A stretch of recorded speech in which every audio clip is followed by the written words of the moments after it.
Lembaga Perlindungan Saksi dan Korban menindaklanjuti permohonan perlindungan David Ozora yang merupakan korban penganiayaan anak mantan pejabat Ditjen Pajak Mario Dandi. LPSK telah melakukan asesmen untuk memenuhi permohonan perlindungan David. Kita langsung bergabung melalui sambungan Zoom dengan Wakil Ketua LPSK, Ahmadi. Selamat sore Pak Ahmadi. Selamat sore Mbak Nana. Oke Pak Ahmadi, apa sebetulnya alasan keluarga David Ozora mengajukan permohonan perlindungan ke LPSK? Apakah memang sebelumnya ada ancaman? Ya, perlindungan itu kan pemenuhan hak dan pemberian bantuan. Itu diatur dalam undang-undang. Gitu ya. Itu dulu. Dan kuasa hukum kemarin juga sudah mengajukan datang ke LPSK. Dan untuk itu maka Senin kemarin kita menemui keluarga orang tua korban untuk pengajuan secara administratif sesuai ketentuan yang berlaku seproses yang SOP yang kita lakukan. Nah, ada pengajuan itu semata-mata untuk pemenuhan hak, dalam ini adalah korban. Bisa juga saksi-saksi lain yang mau mengajukan silakan saja. Tidak ada masalah, nanti akan kita dalami. Oke, tapi sebelumnya apakah ada ada ancaman, Pak? Khusus ancaman itu sedang kita dalami ya. Tapi kan perlindungan itu ada hak dan bantuan.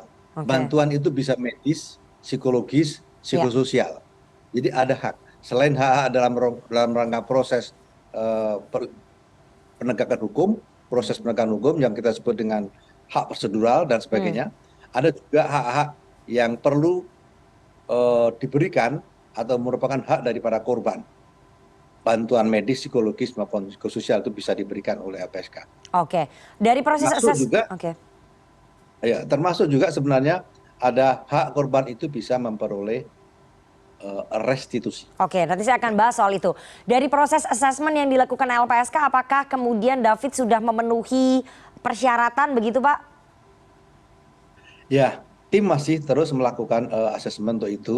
Dan juga kemarin kita datang ke medis, itu tentu menjadi sebuah catatan penting dalam rangka memutus pemberian bantuan.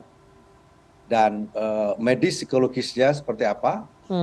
Kemudian untuk medisnya sekarang ini yang paling penting adalah dalam masih penanganan dari tim dokter itu mudah-mudahan cepat sembuh ya. Dan hak prosedural nanti akan kita dalami lebih lanjut. Oke, Pak Ahmadi, kalau nanti kemudian dari hasil asesmen LPSK hasilnya David Ozora ini memenuhi persyaratan ya untuk diberikan perlindungan dari LPSK. Ini haknya apa yang akan diperoleh Pak oleh David? Hak-haknya apa saja yang akan diperoleh kalau asesmennya hasilnya ternyata sudah memenuhi syarat? Seperti tadi disampaikan, ada sejumlah hak ya. Ada sejumlah hak dalam rangka perlindungan itu. Mulai dari keamanan itu sendiri. Kemudian yang lebih penting, kondisi sekarang ini juga adalah bantuan medis, psikologis, psikososial. Gitu ya. Selain dalam rangka proses peradilan, pendampingan dalam rangka proses peradilan sendiri. Pak Ahmadi, karena tadi Anda sudah menyinggung soal restitusi ya, apakah kemudian keluarga David juga mengajukan permohonan restitusi atau ganti rugi ini sebagai korban penganiayaannya Mario Dandi? Kemarin sudah saya sampaikan, ada juga hak lain yang restitusi. Dan itu merupakan adalah hak korban tindak pidana yang diatur dalam undang-undang. Restitusi kan ganti rugi, bisa kerugian atas kehilangan kekayaan atau penghasilan, bisa juga kerugian yang ditimbulkan dari akibat penderitaan yang berkaitan langsung dengan sebagai akibat dari tindak pidana itu, dan atau penggantian biaya perawatan medis psikologis itu sendiri. Komponennya itu sekitar itu. Dan pihak keluarga kemarin sempat berpikir kemungkinan tidak begitu ya sepintas, tapi nanti kalau ada perubahan kan kita juga belum tahu. Oke, jadi sampai saat ini keluarga David Ozora belum meminta soal hak restitusi ya ataupun ganti rugi kepada pelaku Mario Dandi. Sejauh ini belum meminta restitusi atau ganti rugi. Oke, Pak Ahmadi, selain David, apakah kemudian ada permohonan perlindungan dari saksi penganiayaan ini? Siapa saja itu, Pak?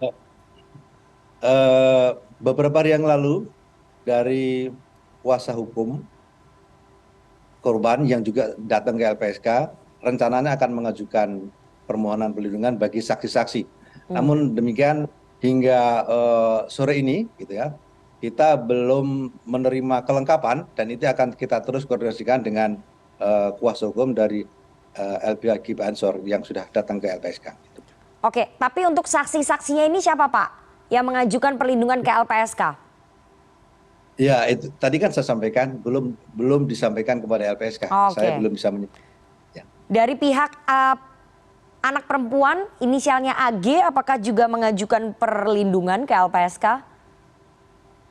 Saya tidak bisa menyebutkan itu, Bu, sebelum dan itu kan tentu sebuah kerahasiaan ya. Tapi yang jelas dokumen yang masuk pun juga belum kepada kita. Dan itu meskipun informasi awal sudah disampaikan oleh penasihat hukum, namun secara formal itu belum kita terima. Oke, terakhir Pak Amadi, berapa lama waktu yang dibutuhkan LPSK untuk mengabulkan permohonan perlindungan terhadap David?